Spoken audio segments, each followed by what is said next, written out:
कभी कभी कुछ यात्राएं प्लान नहीं होती, वो बस हो जाती हैं। और इस बार बुलावा आया था बाबा महाकाल का। एक अचानक बना प्लान। 3 दोस्त और मंजिल थी महाकाल की नगरी उज्जैन। नमः पार्वती पता हर हर महादेव। दोस्तों, दोपहर के करीब 2 बजे थे। हम कोटा से निकल पड़े।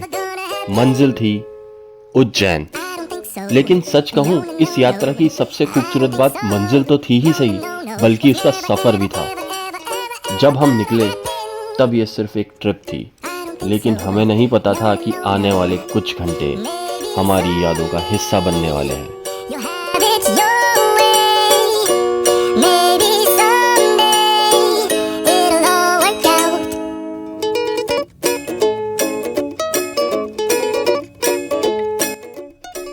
कभी खुली सड़कें, कभी दूर दूर तक फैले हुए बादल, और कभी वो खामोशी जो सिर्फ लंबी यात्राओं में ही महसूस होती है। गाड़ी आगे बढ़ रही थी और हर किलोमीटर के साथ एक ही एहसास मजबूत हो रहा था।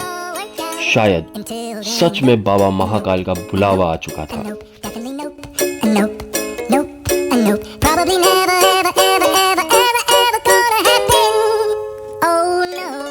और फिर सामने थी मुकुंदरा की पहाड़ियां।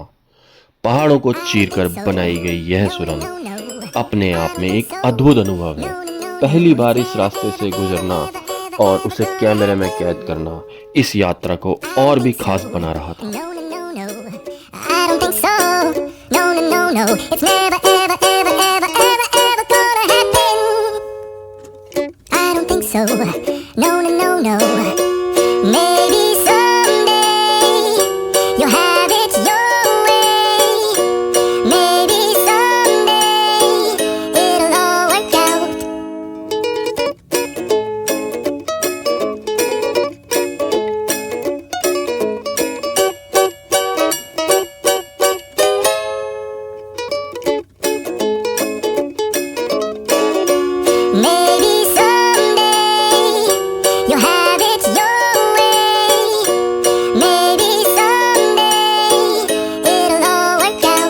Until then, nope, nope, nope, nope, definitely nope, nope, nope, nope, probably never, ever, ever, ever, ever, ever gonna happen.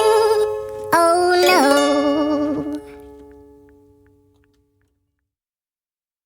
I don't think so. No, no, no, no, I don't think so. No, no, no, no, it's never, ever, ever, ever, ever, ever gonna happen. दोस्तों, लंबी यात्राओं में एक cup चाय सिर्फ चाय नहीं होती, वो थोड़ी सी राहत होती है।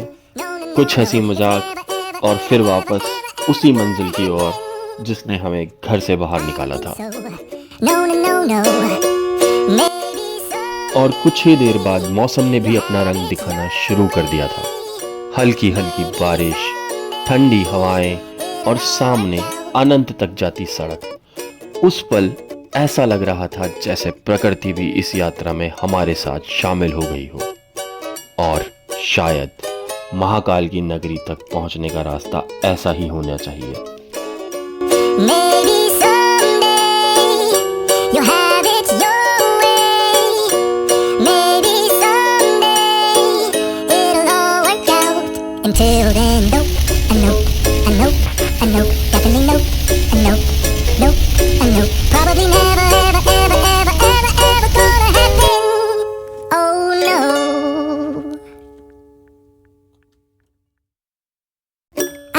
So, no, no, no, no, I don't think so.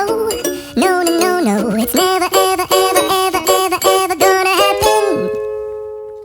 I don't think so. No, no, no, no, I don't think so. No, no, no, no, it's never. करीब रात के 9 बजे आखिरकार हम पहुंच चुके थे उज्जैन। वह नगरी जहां समय का भी अपना एक अलग अर्थ है और जहां सदियों से महाकाल विराजमान है। नमः पार्वती पता हर हर महादेव। रेणु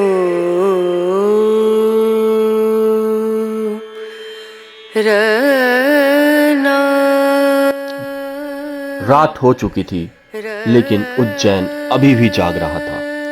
महाकाल कॉरिडोर की रोशनी, भक्तों की भीड़ और हर तरफ एक अलग ही ऊर्जा महसूस हो रही थी। हम धीरे धीरे बाबा के दरबार की ओर बढ़ रहे थे।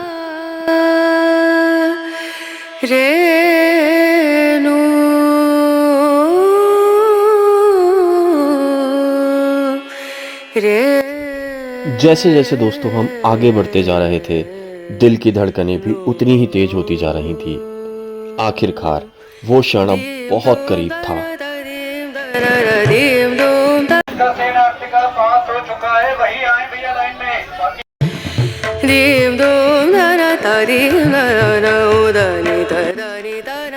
शयन आरती से पहले कुछ समय प्रतीक्षालय में बिताया।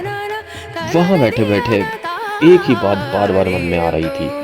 कुछ घंटे पहले हम कोटा में थे और अब बाबा महाकाल के दर्शन से बस कुछ कदम दूर। और फिर हमें बाबा महाकाल की शयन आरती में शामिल होने का सौभाग्य मिला। उस समय वहां सिर्फ एक ही आवाज थी, हर हर महादेव।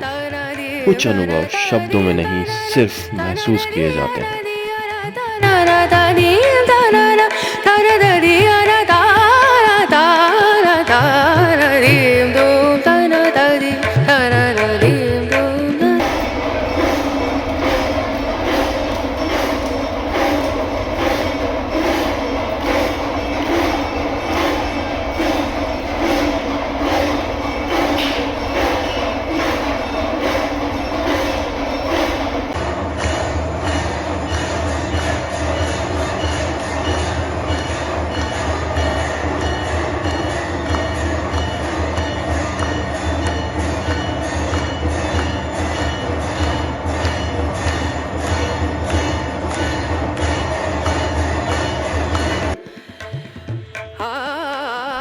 रात बीत चुकी थी, लेकिन हमारी यात्रा अभी भी पूरी नहीं हुई थी। अगली सुबह हमारा इंतजार कर रहे थे स्वयं बाबा महाकाल वापस से। तो दोस्तों, इस बार हम करने वाले हैं शीघ्र दर्शन VIP पास के थ्रू। चलिए कराते हैं वो भी।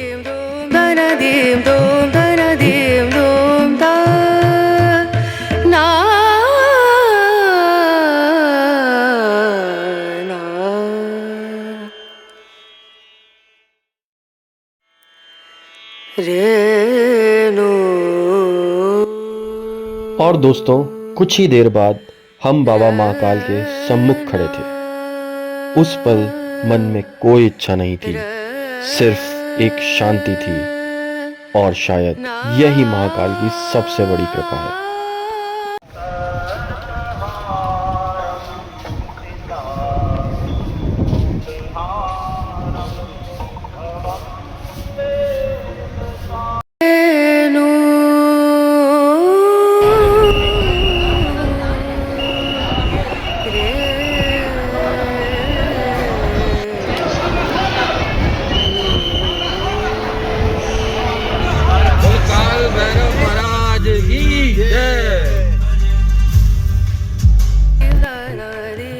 कहते हैं उज्जैन की यात्रा काल भैरव के दर्शन के बिना अधूरी मानी जाती है। इसलिए महाकाल के बाद हमारा अगला पड़ाव था काल भैरव।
दोस्तों, ये सिर्फ एक यात्रा नहीं थी, यह एक अनुभव था।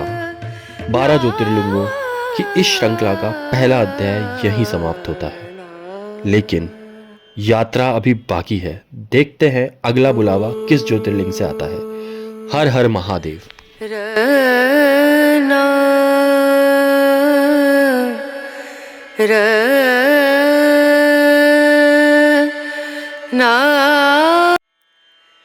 रे